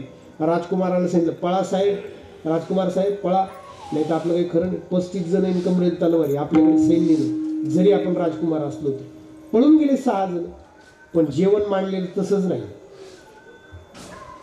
ते 35 दरोडेखोर आले, त्यांनी ते जेवण मांडलेलं पहिलं. म्हणलं काय सोय झाली गड्या, भूक तर लागलेलीच होती, भुकीची वेळ तर होतीच, पण हे जेवण आणलं कुणी? असं काही ट्रॅप तर नाही, हा सापळा तर नाही की आपण खायचं, याच्यात काही गुंगीचं औषध आपण ते शुद्ध करू, आणि मग हे आपण कष्टाने कमवलेलं दरोडेखोर, ते तर ऐकतो त्यांच्या हाती जाईल. बरं, ते इतकं आकर्षक पद्धतीने मांडलेलं होतं, ते प्रेझेंटेशन, प्रस्तुतीकरण एवढं छान होतं त्याचं की त्यांना ते सोडवेना सुद्धा. भुकेची वेळ, तोंडाला पाणी सुटलं, ते खायची हिंमत होईना, आणि ते सोडायचंही मोह सोडता येईना, टाळता येईल. काय करायचं कुणी बरं ठेवलं असेल? कोणाचं तरी लक्ष फांदीवर गेलं तर हे 18 वर्षाचे महाराज बसलेले होते.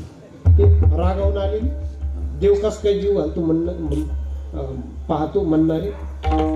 त्या दरोडेखोरांनी सांगितलं, काय नाव रे तुझं? म्हणजे माझं नाव मनुक. खाली ये बरं. त्याने वरतून सांगितलं, मी खाली येईन पण काही खाणार नाही. म्हटलं तू खाली ये मग पाहू. मी आता सांगतो बरं, खाली येईन पण काही खाणार. त्याने त्या दुसऱ्याच्या कानात सांगितलं, हा खाणार नाही म्हणतो. म्हटलं रे याने केलेला घोळ दिसतो मला, याला खाली उतरा आणि याला खायला लाव. तर त्या दरोडेखोरांच्या प्रमुखाने सांगितलं, खाली उतर. म्हणजे मी खाणार. अरे तू खाली तर उतर. तो खाली उतरला. त्या दरोडेखोराने सांगितलं, तो लाडू खाऊन दाखव. त्यांनी सांगितलं, हा मी म्हटलं होतो खाणार. एकच चाबूक मारला मला. श्रीमंताचं लेकरू एकाच चाबक्याच्या फटक्यात खाली बसतो. ते दरोडेखोरांचा प्रमुख त्याच्या उरावर बसला आणि त्याला लाडू खाऊ घातला. त्याने शांत बसावं, पण त्यांनी सांगितलं, मी लाडू खाल्ला पण मी बर्फी खाणार नाही. म्हटले बर्फीत गोळ दिसतो. बर्फी पण खाऊ घातली, भाजी पण खाऊ घातली, चटण्या पण खाऊ घातल्या, भाकरी पण खाऊ घातल्या. त्याला जेवण झाल्यावर त्याला असं बसवलं बरं का, की काळा पडतो का काय, निळा पडतो का, तोंडातून फेस येतो का, काय झालं. काळा नाही पडला, निळा नाही पडला, फेस नाही आला. त्याला घरी पाठवलं पहा त्यांनी. पदार्थ इतके होते की सगळे टेस्ट करता करता ते जेवण झालेलं. तो घरी गेला आणि त्याने आईला भेटल्यावर आईला सांगितलं होतं, आई खरंय बरं, खरंय देव जेव घालतो. आई आपण जर नाही जेवलो ना तर देव फटके टाकून जेव घालतो. देव पहिल्यांदा आधी पाठवतो त्या लोकांना, 6 लोकांना. पण आपण जर मान वळवली ना मग देव 35 जणांना पाठवतो. मग ते डेंजर राहतात. आणि मग ती चाबूक घेऊन येतोय, रावच बसतोय, जेव घालतोय. लाडू, पेढे, बर्फी, चटणी, भाजी. ते संत झाले महाराज मनुकदास, संत झाले. त्याचा विश्वास बसला त्याच्यावर. कधी जर वृंदावनला गेलात, वृंदावनला, तर तिथे जाऊन विचारा की मनुक पीठ कुठे आहे, तुम्हाला पत्ता मिळेल. त्या मनुक पीठाला जा. तिथले अध्यक्ष आहेत स्वामी राजेंद्रदासजी महाराज. आता त्यांनी आमच्याकडे येऊन गोदावरीची प्रदक्षिणा केली. आम्ही त्यांना भेटायला गेलो. गोदावरीची प्रदक्षिणा जशी नर्मदा प्रदक्षिणा असते ना, तशी गोदावरीची प्रदक्षिणा त्यांनी केली. आम्ही त्यांना भेटायला गेलो. ते त्या पीठाचे अध्यक्ष आहेत, ज्या पीठाचं नाव आहे मनुक पीठ. आणि ते मनुक पीठ त्यासाठी आहे की मी ज्यांचं चरित्र सांगितलं, जे आधी नास्तिक होते नंतर आस्तिक झाले, ते मनुकदास. त्यांची ती समाधी आहे, त्यांचं ते पीठ आहे, त्यांची ती पावन पवित्र जागा आहे. संपला दृष्टांत. मला एकाच वाक्यात असं सांगावं वाटतं की अनिच्छेनं, अश्रद्धेनं, फक्त आई म्हणते म्हणून फक्त साधूच्या चरणी डोकं टेकवलं महाराज. फक्त साधूच्या चरणी, अनिच्छेनं, इच्छा नसताना साधूच्या चरणी डोकं टेकवलं नास्तिक माणसाने, तर जीवनाचं इतकं चांगलं झालं, इतकं सुख मिळालं. तर आपण जर आस्थेने, श्रद्धेने, जाणून जर माऊलींच्या चरणी डोकं टेकवलं तर सुख नाही मिळणार का? श्रद्धेने, आस्थेने. मी काय म्हणतो, अमृत म्हणून जर पिलं तर आपण अमर होऊ. अमृत काय माहिती नसताना, अजून सोपं सांगतो, विस्तव आहे हे जाणून हात लावला तर चटका बसतो ना. अचानक जर हात लागला तर चटकाच बसतो. तसं साधूच्या चरणी अनिच्छेनं ज्याने डोकं टेकवलं त्याला जे मिळालं, त्याला इच्छेनं, श्रद्धेने जो डोकं टेकवी, साधूची पावलं पाहिजे, त्याला काही मिळणार नाही का? मिळेल. काय मिळेल? तुकाराम महाराजांचं उत्तर आहे, सर्व सुखे. संसारातल्या सुखाला आपण सर्व सुख म्हणू शकत नाही. संसारातलं सुख कसं आहे माहिती आहे का? त्याला सर्व सुख, ते लंगड सुख आहे, अपूर्ण सुख. सर्व सुख म्हणू शकतो फक्त आणि फक्त आध्यात्मिक सुखाला. सर्व सुखे आजी येथेची ओळख, संतांची देखील चरणांबुजे. विडोबार कुमार विठोबार कुमार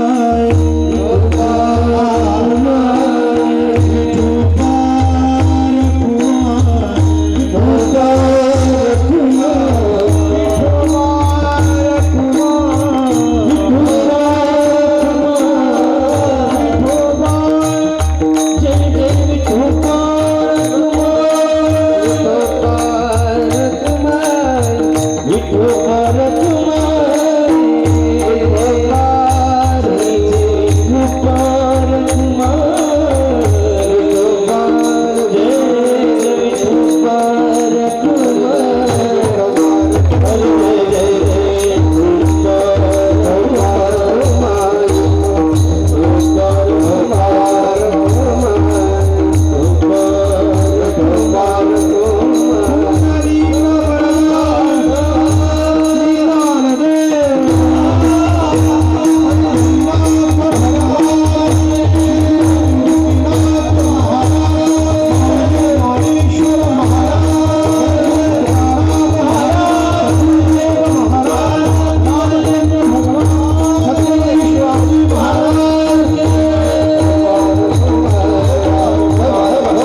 तुकाराम महाराज म्हणतायत मला साधूची भेट झाली खूप काळ खूप दिवस, मी अशी इच्छा धरून होतो की साधूच्या चरणाची भेट व्हावी.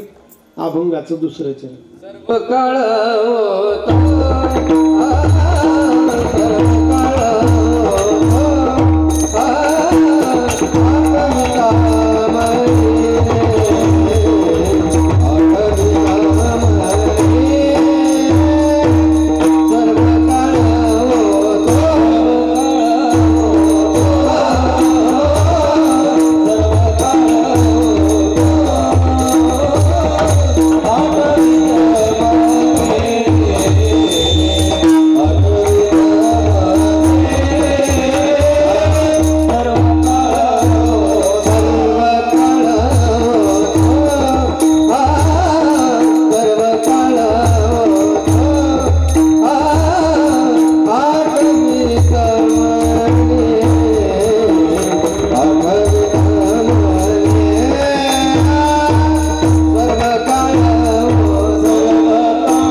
सगळ्या काळामध्ये मी याची इच्छा केली. असं आहे तुकाराम महाराजांचं एक अभंग आहे की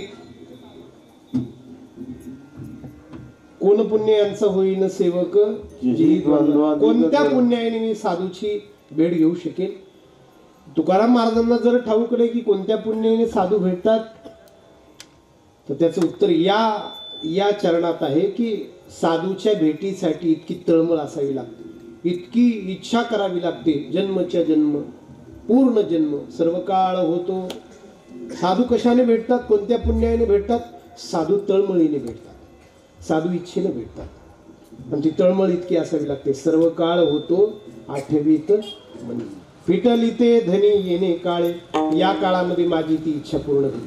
तुकाराम महाराज म्हणतात आता बोलायला काही शिल्लक राहिले नाही. तुका म्हणे वाचा राहिली कुंठित, फक्त इतकंच सांगतो की चित्त समाधान झालं, मनाचं धावणं थांबलं, मनाची तगमग थांबली, मनाची तळमळ थांबली. दोनच गोष्टींमध्ये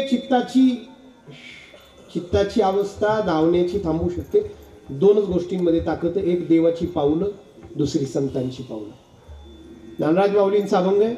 देखिले तुमचे चरण निवांत राहिले मन, कासया त्यजिन प्राण आपुला गे माय असन धनिवरी आपुले मागे आता कोठे धावे मन तुमचे चरण देखले एक देवाची पावलं चित्त स्थिर करण्याची ताकद जगातल्या कुठल्या भोगात जगातल्या कुठल्या पदात जगातल्या कुठल्या पैशामध्ये जगातल्या कुठल्या प्रसिद्धीमध्ये एवढी ताकद नाही की जिथं जाऊन चित्त थांबेल. या सगळ्या गोष्टी गरजेच्या आहेत.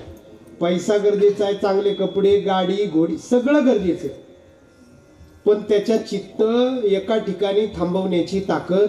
अहो तो अमेरिकेचा राष्ट्राध्यक्ष आहे तो डोनाल्ड ट्रम्प, काय कमी आहे मला, जगातला सगळ्यात पॉवरफुल माणूस आहे तो जगातला, पण त्याला त्या देशावर कब्जा करायचा. ते कोणता देश आहे? Venezuela, Greenland. त्याला अजून नवीन देश पाहिजे. जगातला सगळ्यात ताकदवान माणूस आहे तो जगातला सगळ्यात, त्याला नवीन देश पाहिजे. त्याचंही चित्त स्थिर नाही.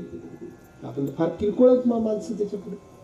चित्त स्थिर करण्याची ताकद फक्त आणि फक्त देवाचे पाहिजे आणि साधूचे पाहिजे. एक दृष्टांत सांगेल, वेळ माझी संपली 2 मिनिटांमध्ये. माझ्या पुण्याईने मी ज्या संस्थेत शिकलो, आदरणीय पांडुरंग महाराज, आदरणीय रमाकांत शास्त्री, आम्ही ज्या संस्थेची विद्यार्थी मंडळी आहोत, आदरणीय श्री पांडुरंग महाराज भुईर ज्या संस्थेचं बांधकाम इथं करतायत, त्यांचा असा मानस आहे की ही संस्था त्या संस्थेशी जोडली जाईल. त्या संस्थेची एक शाखा त्या कोकणामध्ये अजून इकडं सुरू झालेली, कोकणामध्ये घाटाच्या खाली. तर त्यांची इच्छा आहे की याचं छानपैकी याची निर्मिती होऊन या संस्थेची आणि जोग महाराजांची शाखा इथं सुरू व्हावी. तर ते जोग महाराज ज्यांनी 1917ला स्थापन केली संस्था आळंदीमध्ये, त्या जोग महाराजांच्या जीवनातला प्रसंग आहे. या इथं जुन्नरचे एक सावकार होते, मारुती सावकार म्हणून. 100 एकर जमीन, मोठं गुळाचं त्यांचं उत्पादन. रगेल माणूस होता, रंगलेला माणूस जरा. कधी देव नाही, धर्म नाही, काही माहिती नाही, असं नमून कोणाशी बोलायचं नाही. मी म्हणजे मीच आहे की मी म्हणजे कायचा पाडा आहे ना, मीचा पाडा राहतो. मीच, मी एक मी दोन मी त्रिक मी दाय मीच्या पाड्यात त्यांचा तू कधीच येत नाही. असं माणूस होता जरा. ते काय झालं, त्यांचं पत्नी मात्र पारमार्थिक होती, वारकऱ्याची मुलगी होती. बायकोनी सांगितलं की का हो, आळंदी इथून 100 किलोमीटरवर आहे, कधीतरी ज्ञान मला आळंदीला, तुम्ही जा ना माऊलींचं दर्शन करायला. ते माणूस एवढा विचित्र होता, त्याने सांगितलं मी जाईन पण तुला नाही नेणार. म्हटलं तुम्ही जा, पण जा, तुम्हाला घडलं म्हणजे मला घडलं. ते गेला तर त्याने दारूच्या बाटल्या सोबतच नेल्या. मला दारूच्या बाटल्या सांभाळणारा पण सोबत नेला, पालखीवाला पण सोबत नेला, पान तयार करून द्यायला एक माणूस. जोग महाराजांच्या चरित्रात घटना फार छान आहे.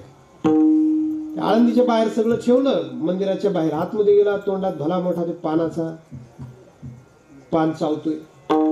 दर्शन केलं माऊलींचं, तिथं पायऱ्यांवर टेकून बसला. जोग महाराज आले पुण्यातून, 1915 सालची गोष्ट आहे, 111 वर्षांपूर्वीची. ते असं टेकून बसला तिथं माऊलींच्या मंदिरामध्ये, दर्शन झालं. जोग महाराज आले, अख्खी आळंदी ते आल्यानंतर त्यांच्या दर्शनाला येऊ लागली. त्याला वाटलं की हा कोण माणूस आहे, हाही जरा मोठाच माणूस दिसतो, आपली नेमची ओळख असली पाहिजे. तर त्यांनी कोणाला तरी विचारलं कोण आहे होती, त्यांच्या पाया का लोक पडतात. तर लोकांना कळालं याच्या तोंडात पान आहे, याला कळत नाही कायचं बोलणं. तर लोक म्हटले तुम्हीच विचारा जा. तर ते गेला, त्याला वाटलं मोठा माणूस आहे, आपली ओळख असली पाहिजे कारण आपण पण मोठे. तो गेला आणि त्यांना स्वतःचा परिचय दिला. मी ना मारुती सावकार, मी जुन्नरचा आहे, एवढी एकर जमीन आहे, तेवढं गुळाचं आपलं प्रोडक्शन आहे, इकडं देतो गुळ, तिकडं आहे की नाही, काय एक्सपोर्ट करतो तिकडं, असं सांगायला लागलं. जो महाराजांनी विचारलं हे तुमच्या सोबत कोण आहेत. ते म्हटले हे आपल्या दारूच्या बाटल्या सांभाळायला. दारूच्या बाटल्या महाराजांनी विचारल्यावर त्यांनी सांगितलं ते बाहेर ठेवला, आता जाताना घेणार. हा म्हणे हे पान सांभाळणारा माणूस. या 2 महिला होत्या, 2 सोबत. आता जसं तसं सांगतो बरं, मी काही टाकत नाही त्याच्यात, त्यातलं काढत पण जसं आहे तसंच सांगत. 2 महिला होत्या, तर त्यांनी विचारलं की या कोण आहे तुमच्या, यापैकी एखादी पत्नी आहे तुमची. म्हणे नाही पत्नी घरी महाराज. म्हणजे या कोण आहेत, महाराज. मग त्याला महाराजांना लगेच कळालं हे काय प्रकरण आहे, म्हणून हे अवघड काम दिसतं. तर महाराजांनी फक्त त्याला एकच शब्द सांगितला होता की सावकार, तुम्हाला मरायचं याची आठवण नाही वाटत, तुम्हाला मरायचं याची आठवण नाही वाटत. काय झालं काय माहिती, त्यांना खरंच ते लागलं वाक्य. पहा, खरा अपमान केला होता, पण अपमान पण लागला पाहिजे ना. अपमान पण माणसं म्हणतात अपमान गिळला पाहिजे, अजिबात नाही, बिलकुल. अपमान लागला पाहिजे. अपमान लागला की जीवन सुधरतं. शब्द लागला पाहिजे, लागलाच पाहिजे. बोथट नाही झाले पाहिजे संवेदना, शब्द टोचला पाहिजे, म्हणजे आपण सुधारणा करत असतो. त्याला तो शब्द लागला, अपमान लागला. तर त्यांनी सांगितलं, थोड्या वेळ बसले ते आणि त्यांनी सगळं गावी पाठवलं. सगळं लवाजमा सगळं. स्वतःला काही लागतील म्हणून पैसे सोबत ठेवले, बटवा पैशाचं पिशवी सोबत ठेवली. महाराजांना विचारलं होतं, महाराज मी चुकलो पण काय करू सांगा ना. महाराजांनी सांगितलं, ज्ञानेश्वरीची 108 पारायण करा. त्यांनी पैसे फक्त ठेवून घेतले, बाकी सगळी माणसं परत पाठवली. त्या बाया परत पाठवल्या, तो दारूच्या बाटल्यावाला परत पाठवला. आणि घरी निरोप दिला, माझी आशा करू नका, मी घरी येणार. अजान वृक्षाखाली बसायचे, शेणाने सारवलेलं मंदिर, तिथंच पारायण करायचे. 108 पारायण सांगितली होती महाराजांनी. त्यांनी 1008 पारायण केली. जीवन शुद्ध झालं, बदलले, निर्मळ झालं, स्वच्छ झालं, आध्यात्मिक झाले, चित्त मृदू झालं, माऊलींचे झाले. आणि ते ठेवलेले पैसे एकही रुपया खर्च झाला नाही. कारण भिक्षा मागायची, इंद्रायणीचं पाणी स्वच्छ होतं ते प्यायचं, मंदिरात झोपायचं, खर्च नाही आला. पैसे तसेच राहिले. 1008 पारायण झाली, वर्षाचे वर्ष उलटून गेले. पण आयुष्याची संध्याकाळ दिसायला लागली, सूर्य अस्ताला जायला लागला, दिसायला लागला. शरीराचे संकेत सांगू लागले की आता मी फार दिवस राहणार नाही. एके दिवशी स्वच्छ दिसलं की आज शेवटचा दिवस. निरोप पाठवला जोग महाराजांना, महाराज मला दर्शन द्यायला या. मी नाही येऊ शकत, त्याही वेळी तुम्हीच आला होता, याही वेळी तुम्हीच या. निरोप पोहोचला महाराजांना. महाराज पुण्यात होते. घोडागाडी बग्गीवाल्याने सांगितलं, चल मला मारुतीला भेटायला जायचं. मारुती ठोंबरे आडनाव होते त्यांचे. मारुती सावकाराला मला भेटायला जायचं. घोडागाडीवाल्याने ती बग्गी घोडागाडी आळंदीत आणली. महाराज उतरले. त्यांनी पाहिलं महाराज आले आणि उठले. ते महाराजांनी सांगितलं, बसा बसा, आजारी होते. महाराज गेले आणि महाराजांनी विचारलं की मारुती ठोंबरे नाव होतं त्यांचं, मारुती शुद्ध झालास तू, निर्मळ झालास, काय पाहिजे तुला, काय इच्छा आहे तुझी. त्याच्यात काहीच इच्छा नाही महाराज, फक्त मांडी घाला, तुमच्या मांडीवर मला प्राण सोडायचा. महाराजांनी आपली उजवी मांडी दिली, त्यावेळी डोकं ठेवलं महाराजांना. कमरेचा बटवा पिशवी काढली, महाराजांच्या हातात ठेवली. सांगितलं, महाराज काही इच्छा नाही, तुम्ही स्वीकारलं, माऊलींनी स्वीकारलं. इतकं निर्मळ जीवन शेवटी का होईना पण जगता आलं. एकच इच्छा आहे, हा जो बटवा आहे ना, ही जी पिशवी आहे ना, हे पैसे आहेत ना, ठेवले होते मी, काही कामाला येतील स्वतःच्या, लागलेच नाही. इंद्रायणीचं पाणी पिलो, भिक्षा मागितली, मंदिरातच झोपलो, 1 रुपया खर्च नाही आला. माऊली महाराज हे पैसे उरले. मी असं ऐकलं की तुम्ही जोग महाराज शिक्षण संस्था काढणार आहे, मुलांना कीर्तन शिकवणार, ज्ञानेश्वरी शिकवणार, गाथा शिकवणार. हे एवढे पैसे माझ्याकडे. आमच्या संस्थेचे पहिले देणगीदार आहेत मारुती सावकार ठोंबरे जुन्नर. आमच्या जोग महाराज संस्थेचे पहिले देणगीदार आहेत. चित्त फक्त आणि फक्त साधूच्या चरणी स्थिर राहू शकतं मायबाप. जगातल्या कुठल्या गोष्टीमध्ये सामर्थ्य नाही, ताकद नाही. तुकाराम महाराज म्हणतात, माझं चित्त स्थिर झालं, पुढे झाले चित्त समाधान. सर्व काळ होतो आठवीत मनी, फिटली ते धनी येणे काळे. झालेली सेवा देवाचरणी समर्पित करतो, प्रभूचरणी समर्पित करतो. 2 सूचना आहेत. आपण सर्व उपस्थित झालात या निमित्ताने. आदरणीय पांडुरंग महाराज, रमाकांतजी महाराज शास्त्री, सगळी वारकरी मंडळी, आज ज्यांचं कीर्तन सेवा सौजन्य होतं ते श्री तुळशीराम भाऊ पाटील देवघर यांची आज कीर्तन सेवा सौजन्याची सेवा होती. त्यांनाही धन्यवाद देतो. या निमित्ताने उपस्थित झालेले, माझ्यासोबत आलेले माझे पितृतुल्य आदरणीय हरिभक्तीपरायण, खूप स्नेह ज्यांनी माझ्यावर खूप काळापासून केला आहे, आदरणीय हरिभक्तीपरायण श्री केशवजी महाराज पाटील आबिडघरकर यांची पवित्र उपस्थिती. त्यांचा कार्यक्रम दरवर्षी 2 मेला असतो, इंदोरीकर महाराजांचं कीर्तन. तुम्ही सगळे येता मोठ्या संख्येने. यंदा त्याची तारीख बदलली.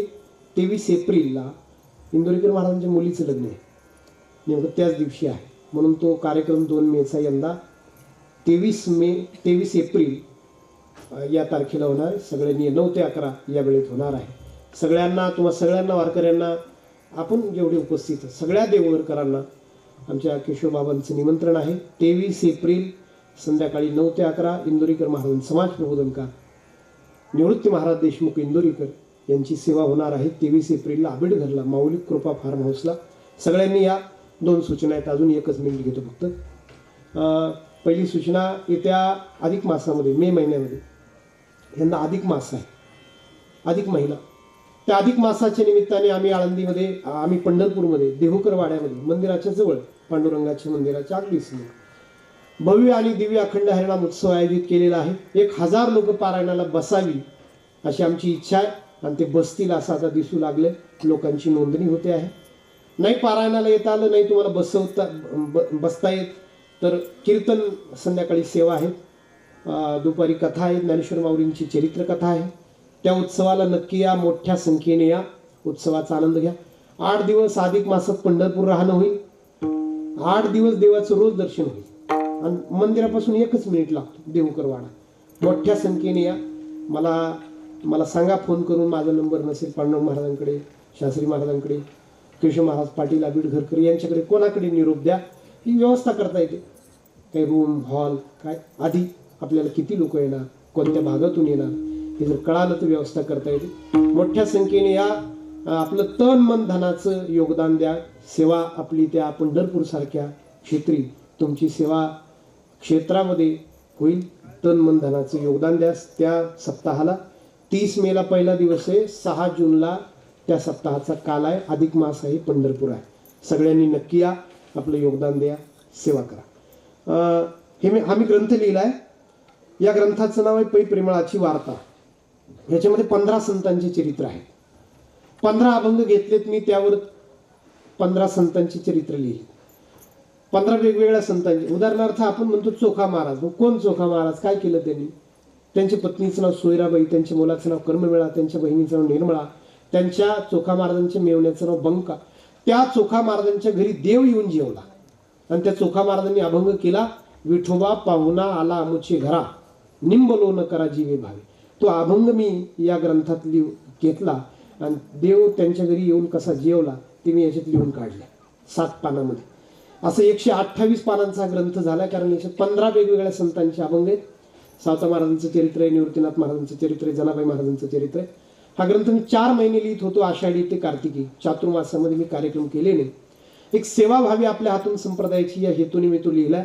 मला त्याला छापायला 190 रुपये खर्च आलाय. मी तो 200 रुपयाला विकतो. तुमचे जे 10 रुपये माझ्याकडे येतात ते मी माझ्या आश्रमाला लावतो. माझा आश्रम आहे. इथून तुम्ही शिर्डीला निघालात की धारणगाव लागतं, धारणगावात घराजवळ नक्की या सगळ्यांनी. मुक्काम पोस्ट धारणगाव, तालुका सिन्नर, जिल्हा नाशिक. आश्रम आहे. उन्हाळ्यात मुलं संस्कार शिबिर असतं, मुलं येतात. शनिवार रविवारी मी त्यांना गीता शिकवतो विनामूल्य. त्या कामासाठी, त्या आश्रमाच्या बांधकामासाठी तुमचे 10 रुपये माझ्याकडे येतात. हा पैसा माझ्या प्रपंचाला जात नाही. 190 तर त्याचा खर्चच आहे. ते बायबल पेपर आहे, या पेपरला 150 वर्ष लाईफ आहे. सगळ्यांनी हा ग्रंथ न्या.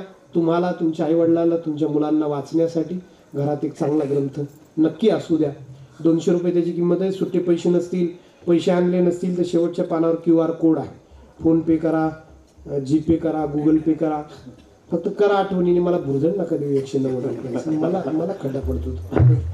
तुमचं माझ्याकडे काही येणार नाही, माझंही तुमच्याकडे जाऊ नये काही, या भावनेने हे सगळं चालू आहे. सगळ्यांनी ग्रंथ न्या. सप्ताहाला नक्की या. 30 मेला सुरुवात आहे, 6 जूनला काल आहे. विठ्ठल जय जय विठ्ठल, जय विठ्ठल, जय